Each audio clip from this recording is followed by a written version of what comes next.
Hi, I'm Will Leach, author of Marketing to Mindstates, and this is your Mindstate Messenger. One of the most common uses of driving credibility and trust in your marketing today is something called social proof. And we all use social proof quite a bit in marketing. And social proof can be very influential to drive credibility and trust, but sometimes it can be used in the wrong way and it really doesn't give you the impact that you want. So in today's Mindstate Messenger, I want to talk to you a little bit about social proof and 5 different ways you can use it. Now, first off, if you don't know what social proof is this concept where people look to others for guidance on how to think, feel, and behave, certainly in situations where we're not comfortable in these situations. It's a shortcut to making a decision because whether you're looking at maybe a new company you've never used before, you're not really sure about the company, maybe there is a lot of competitors. One way to make a very fast decision is to understand that there's lots of other people just like you who have made the same decision and they're happy with it. So social proof is used a lot in marketing to build trust and credibility, but there's other kind of more unique ways to use social proof that I want you to be aware of. The first one is user-generated social proof. Now, user-generated social proof are when people give you comments or they give recommendations or testimonials. So use those to your advantage to influence those people who aren't really quite sure about what you do. Secondly, you can use expert social proof. Now, this is when somebody, oftentimes in a position of authority, maybe an expert, has endorsed you, or you can also talk about awards you won or accreditations that you have. That also provides some social proof.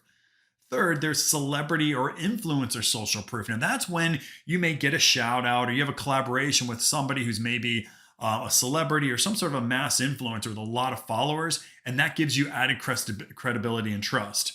A fourth one is called wisdom of the crowd. And that's the one we use all the time, frankly, in marketing. It's when you tell thousands of people have used us to blank, blank, blank. That's kind of overused, everybody. So I want you to be careful about using the wisdom of the crowds because so many people put that down. I think it's lost a little bit of its novelty. But the fifth one is wisdom of your friends. Now, this is when you have endorsements or maybe recommendations or social shares about your company with others. Now, what that does is it brings into this element of combining two different entities with one friend. LinkedIn does this all the time, if you've noticed. When it says, hey, LinkedIn has told me that we should connect. And then it has, you look at other people and says, oh, these other people are also friends with this contact. Oftentimes what I'll do is I'll see, well, if they have a couple of good friends that I know as well, I'll go ahead and accept that request. So what I want you to do is kind of think about all 5 of these and where can you use these 5. But there are also some watch outs that I want you to be aware of. First off is not having enough social proof.